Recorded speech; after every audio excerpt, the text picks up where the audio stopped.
Bharatmala expressway से उजड़ रहे गरीबों का फूटा गुस्सा, टिकारी एसडीओ कार्यालय पर धरना, पुनर्वास नहीं तो आंदोलन होगा तेज। लक्ष्मण मांझी बोले 6 महीने बाद भी नहीं मिला न्याय, भूमिहीन परिवारों को 5 डिसमिल जमीन और पुनर्वास की मांग। गया जिले के टिकारी अनुमंडल कार्यालय के समक्ष गुरुवार को भारतमाला एक्सप्रेसवे परियोजना से प्रभावित भूमिहीन एवं गरीब परिवारों ने अपनी विभिन्न मांगों को लेकर जोरदार धरना प्रदर्शन किया। धरने का नेतृत्व सामाजिक कार्यकर्ता एवं बोधगया विधानसभा से पूर्व प्रत्याशी लक्ष्मण मांझी ने किया।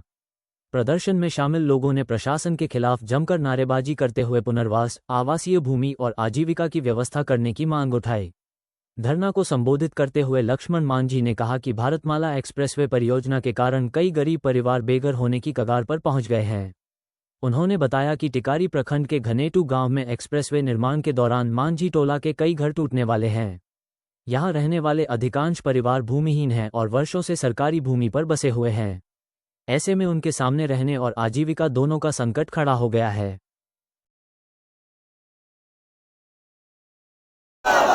लक्ष्मण मांझी जिंदाबाद जिंदाबाद जिंदाबाद, लक्ष्मण मांझी जिंदाबाद जिंदाबाद जिंदाबाद। मगर अत्याचार नहीं सहेंगे, नहीं सहेंगे,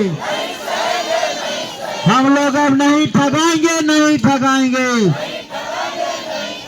हम लोगों के खेती करने के लिए जमीन देना होगा। हम नहीं आया न गया और ढेर मैंने 3-4 गाड़ी से जाके ढा के अपने से सुगर उगर सब खोल खाल के बेला के एगो खाए के तक बनावे के तक नहीं रह दिया सीओ। अब सीओ अब ये कहा कि हम देंगे जगह 6 मार के तुमको घर आवेंगे। देखिए, सबसे पहले आप लोग को चैनल के ढेर सारी बधाई, बहुत बहुत धन्यवाद। आज हम लोग 1 दिवसीय धरना प्रदर्शन टिकारी के परिसर में हम लोग कर रहे हैं, अनुमंडल परिसर में। और हम लोगों के कुछ मुख्य मांगे हैं जो हम लोग बेबस होकर का धरना प्रदर्शन देने पर हम लोग मजबूर हो गए हैं। विगत आपको मैं बता देना चाहता हूं सबसे पहले कि एक खनेटू गांव है। खनेटू गांव में एक्सप्रेसवे गुजर रही है। एक्सप्रेसवे के गुजरने के दौरान में उस समय बहुत मांझी टोला है जो वहां पे टूट रहा, बार बार वहां नोटिस हो रहा है। उन लोग के बेचारा अपना कोई घर नहीं है, पैन पे ऐसे बसा हुआ है। लेकिन वहाँ हमने डीएम साहब से भी मिला, उसका मैंने भी रिसीविंग आपको दिखावेंगे। डीएम साहब से मिल करके हम लोगों ने अपील किया। विगत 6 महीना पहले 6 महीने डीएम साहब ने बोला कि आप जाइए अनुमंडल पदाधिकारी महोदय के, हम लोगों ने फॉरवर्ड कर दिया है।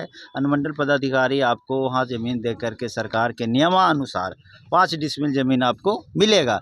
लेकिन हम लोग अनुमंडल पदाधिकारी से हमेशा गुहार लगा रहे हैं, सीओ साहब से गुहार लगा रहे हैं, लेकिन समस्या का समाधान नहीं हो रहा है। तो हम लोग आज बेबस होकर के धरना देने के लिए मजबूर हुए, क्योंकि ये कहा गया है कि अगर हम लोग के पास ज़मीन नहीं है तो सरकार का नियमानुसार पुनर्वास कराना है। कहीं न कहीं ये अनुमंडल पदाधिकारी का जिम्मेवारी बनता है, डीएम साहब का जिम्मेवारी बनता है कि कहीं न कहीं ले जा करके हम लोग को बसाएं, हम लोग को वहाँ इंदिरा आवास दें, वहाँ हम लोग को चापाकल दें, नली गली दें, सारा सुविधा दें। हम लोग हटने के लिए वहाँ से तैयार हैं, लेकिन हम लोग पर जोर ज़बरदस्ती किया जा रहा है। लेकिन वहाँ कोई प्रशासन किसी तरह की कोई पहल नहीं कर रहा। देखिए, मैं दिखाना चाहूँगा कि देखिए डीएम साहब का फॉरवर्डिंग है कि एसडीओ साहब के टिकारी उन्होंने भेजा।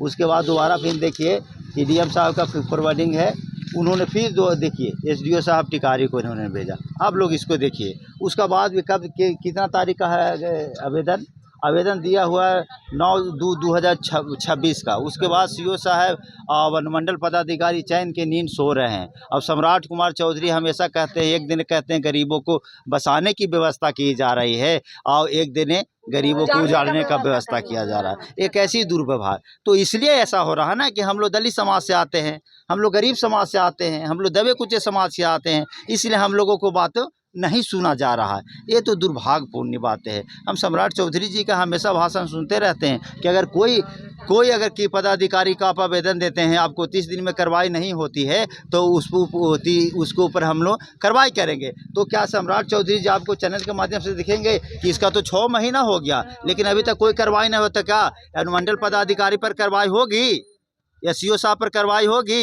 ये एक बात और मैं कहना चाहता हूँ, डीएम साहब का फॉरवर्डिंग किया हुआ है और अगर अनुमंडल पदाधिकारी बात को नहीं सुन रहे हैं तो हो सकता है डीएम साहब को भी अनुमंडल पदाधिकारी वैल्यू नहीं दे रहे हैं, उनका बात को भी अवहेलना कर रहे हैं। तो कहीं ना कहीं दुर्व्यवहार है। तो जो काम करने वाले नहीं है तो उनको कुर्सी पर बैठने का कैसे अधिकार दिया जा सकता है, बताइए? उनको तो कुर्सी पर बैठने का अधिकार नहीं है, क्योंकि आप जनता के काम नहीं करेंगे। जब जनता के आप काम न करेंगे, जनता बेबस होकर के जनता क्या करेगा? जनता तो मजबूर है। गया दौड़ते रह गया, टिकारी दौड़ते रह गया, बेबस होकर के फिर यहाँ हम लोग आए हैं। उसके बाद देखिए क्या होता है। तो इस तमाम चीज़ मुद्दे के लेकर के हम लोग यहाँ पे एकत्रित हुए हैं धरना प्रदर्शन के लिए। आगे क्या रहेगा? दूसरी बातें ऐसी है कि एक जगह आपको ने दरियापुर गांव सुना होगा, आपको नेपा के बगल में है। बहुत पूर्व से जो बाप दादा जो जमीन को जोतते आ रहे थे, वो जमीन को सरकार ने एक्वायर करके और उस जमीन को खाली करवाने का काम कर रहा है। तो सरकार का नियम है, सरकार का यही नियम है कि अगर हमारे पास भूमि नहीं है खेती करने के लिए, तो हम लोग का आजीविका कैसे चलेगा? तो आजीविका चलाने के लिए सरकार को 1 एकड़ ज़मीन देने का प्रावधान है। तो सरकार को नहीं समझ में आ रहा है कि जो थोड़ा बहुत भूया मूसर जो हाथ ज़मीन रखे हुए है, तो उसको हम परवाना दे दें, उसको हम पर्चा दे दें। पर्चा दे देगा तो बेचारा कम से कम खेती गृहस्थी करके अपना जीवन यापन तो कर सकता है ना। तो एक दिन है थोड़ा बहुत खेती बाड़ी कर रहा है, तो उसको भगाने का काम कर रहे हैं, बुलडोजर लेकर के तोड़ने का काम कर रहे हैं, और जा रहे हैं और कह रहे हैं कि ये काम कीजिए ना, ये सबको हटाइए। बताइए भाई, हम लोग कहाँ जाएं, कहाँ काम करने जाएं? 10,000 5,000 रुपया के लिए नौकरी के लिए हम लोग तरस रहे हैं।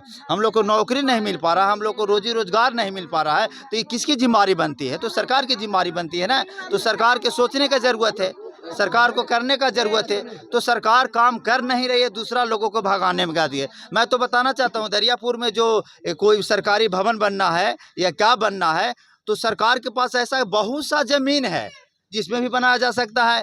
तो आपको वही ज़मीन दिख रहा है जिस ज़मीन पर दलित लोग थोड़ा बहुत खेती कर करके अपना आजीविका चला रहा है, वही ज़मीन आपको सिर्फ दिख रहा है, कि दूसरा ज़मीन आपको नहीं दिख रहा है। दूसरा ज़मीन भी है, उस ज़मीन पर आप बना लीजिए, आपको कोई रोकेगा तब ना। तो उस ज़मीन पे बनाने की ज़रूरत है। तो यही हम लोग अनुमंडल पदाधिकारी महोदय से कहने आए हैं कि तमाम मुद्दा को आप देखिए, और देख करके गरीब गुरबा को देख रहे हैं, सबको न्याय कीजिए।